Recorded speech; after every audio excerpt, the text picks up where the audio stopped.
तुम्हा सगळ्या प्रेक्षकांना दीपावलीच्या खूप खूप शुभेच्छा। मुरंबा मालिकेच्या आजच्या भागामध्ये आपण पाहणार आहोत आता पुन्हा एकदा सगळेजण रमाने जे घर या लोकांना दिलेले असतं त्याच घरी पुन्हा सगळेजण येतात।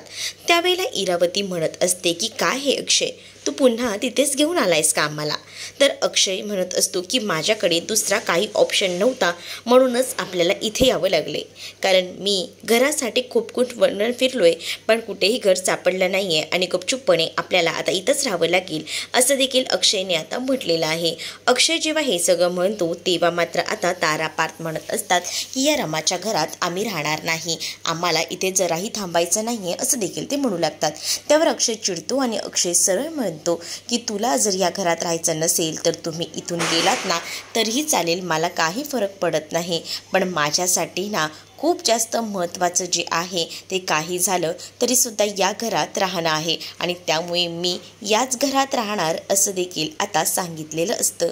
मग आता या सगळ्या गोष्टी जेव्हा सांगितल्या जातात ना तेव्हा मात्र आता अक्षय एवढ्या सगळ्या गोष्टी बोलल्यानंतर या सगळ्यांचीच बोलती बंद झालेली असते, कोणालाही काही बोलता येत नाही। आता सगळीजणं शांत राहतात, काहीच कळत नसतं की काय झालं आहे नेमकं। तर पुढे मात्र आता पाहायला मिळतं इरावती खूप जास्त भडकलेली असते, कारण इरावतीला आता या घरात राहायचं नसतं। इरावतीला आता या घरात राहायचं नसतं याचं कारण रमा आहे। रमाची पुन्हा आपण हाजी करायची हा प्रसंगच तिला नको असतो आणि म्हणूनच तर ती या सगळ्याला नाही असं म्हणत असते। पण त्यातच आता रमा जी आहे ती म्हणत असते की तुम्ही सगळीजण आलात का पुन्हा माझ्या घरी? चला, तुम्हाला जर पुन्हा घरात यायचं असेल तर माझ्या अटी मान्य कराव्याच लागतील। पार्वती आजीला मात्र रमाच्या घरी पुन्हा एकदा आल्याचा आनंद झालेला असतो आणि त्यासुद्धा मनापासून म्हणत असतात की अक्षय, तू जो काही डिसिजन घेतलायस ना तो एकदम परफेक्ट आहे। तर इकडे मात्र इरावती खूप जास्त भडकलेली असते, कारण रमाने सांगितलेलं असतं की तुम्हाला जर या घरात राहायचं असेल तर माझ्या अटी मान्य कराव्या लागतील, तेव्हाच तुम्हाला या घरात ठेवण्यात येईल।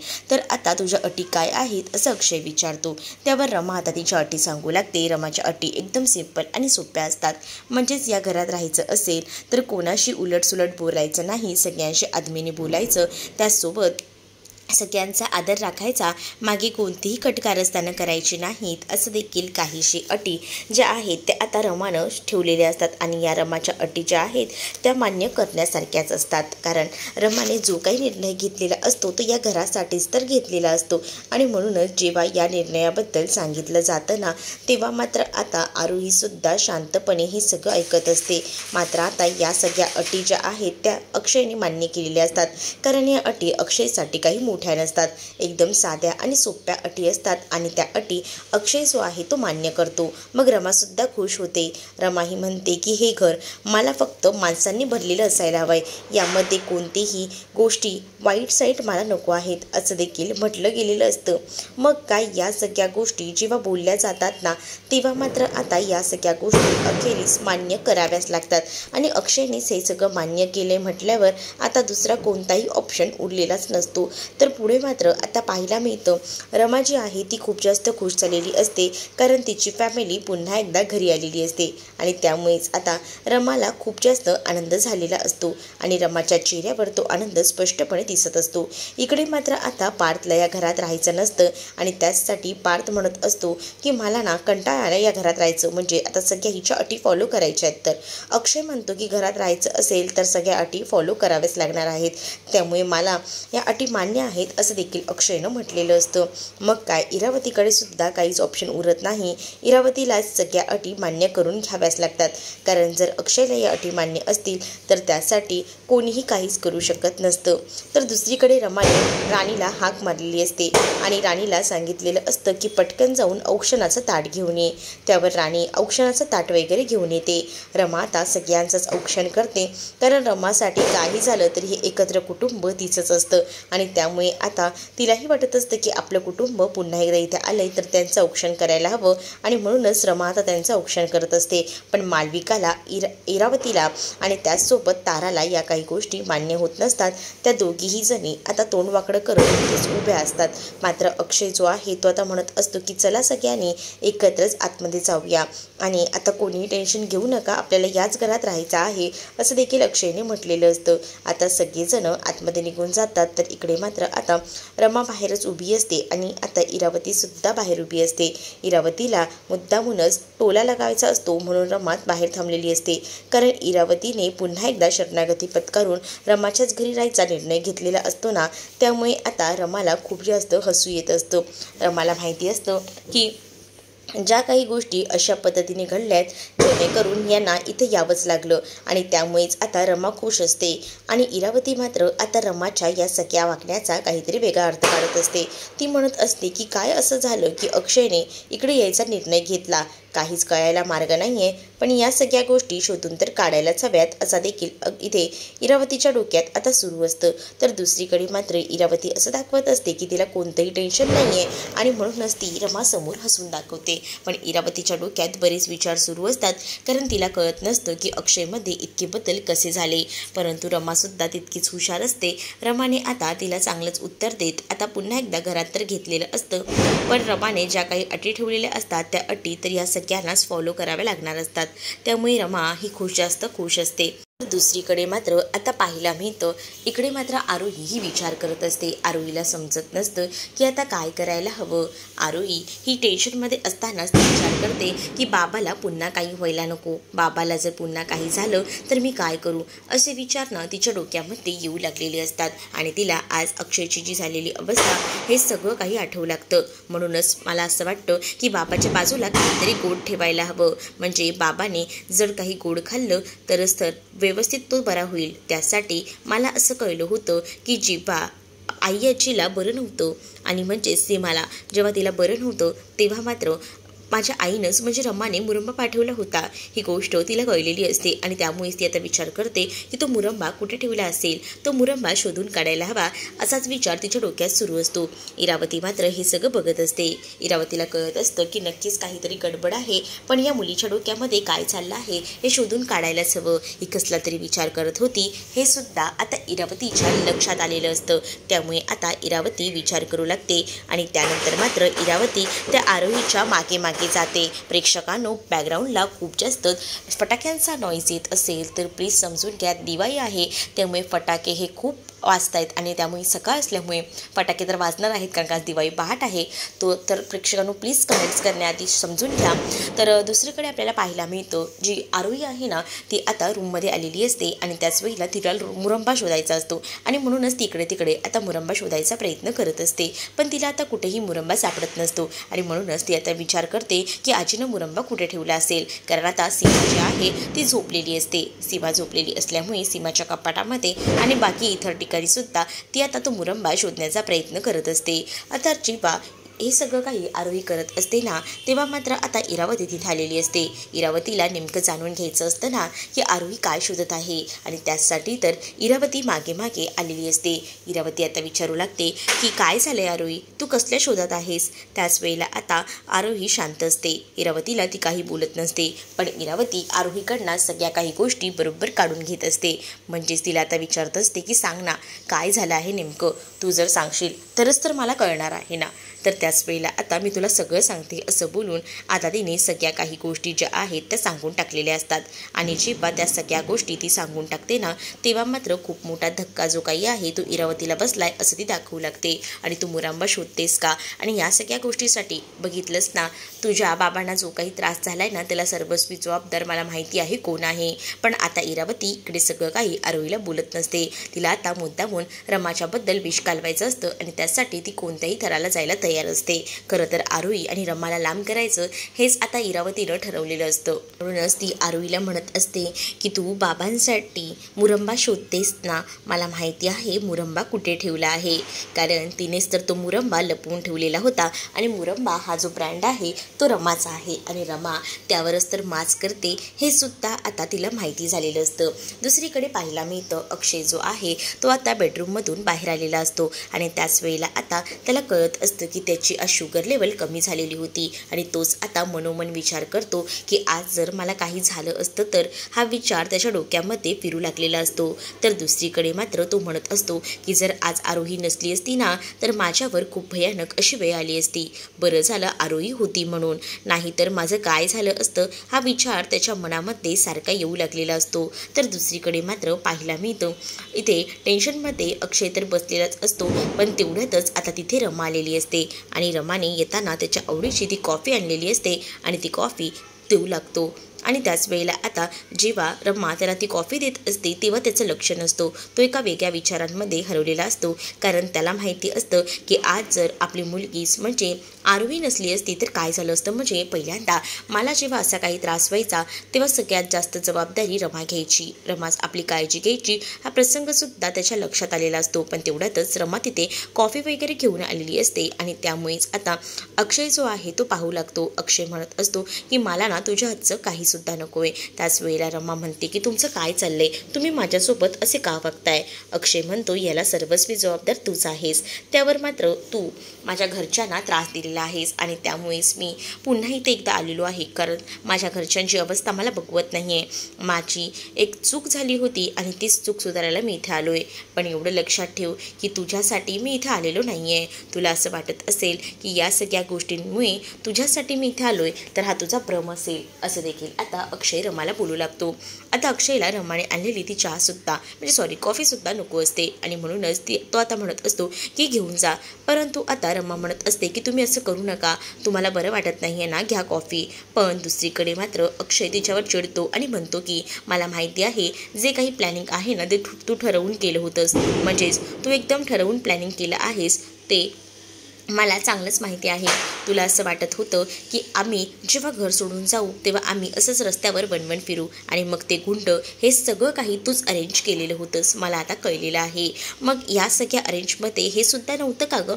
म्हणजे माझी मुलगी वणवण फिरत होती, तिनं माझ्यासाठी काय केलं. आज माझा बीपी लो झाला होता, तिला स्वतःला सुधरत नव्हतं तरीसुद्धा माझ्या मुलीने माझ्यासाठी खूप काही केलं आहे. हे मी तुला शब्दातही सांगू शकत नाही आणि ह्यालासुद्धा तूच जबाबदार आहेस का, हे सुद्धा तुझ्या प्लॅनमध्ये होतं का, असं देखील आता अक्षय बोलू लागतो. आणि त्याच वेळेला मात्र हे सगळं ऐकल्यानंतर रमाला धक्का बसतो. रमाने स्वप्नातही विचार केला नव्हता की अक्षय तिच्यावर असे आरोप करेल. रमा आता अक्षयला म्हणत असते की तुम्ही असं काय करताय, तुम्ही का बरं मला समजून घेत नाही. अक्षय म्हणतो की तुला काय समजून घ्यायचंय, तेव्हा सुद्धा तू तेच केलं होतंस. अक्षयला आता रमा म्हणू लागते की तेव्हाचं म्हणताय तुम्ही का, तेव्हाही तुम्ही मला समजून घेतलं नव्हतं, माझ्यावर विश्वास दाखवला नव्हता आणि आताही तुम्ही तेच करत आहात. आता सुद्धा तुम्हाला बाहेरच्या लोकांच्या बोलण्यावर विश्वास आहे पण माझ्या बोलण्यावर विश्वास नाही आहे. तेव्हाही तुम्ही तेच केलं होतं आणि आजही तुम्ही तेच करत आहात. असं देखील रमा आता अक्षयला बोलू लागते.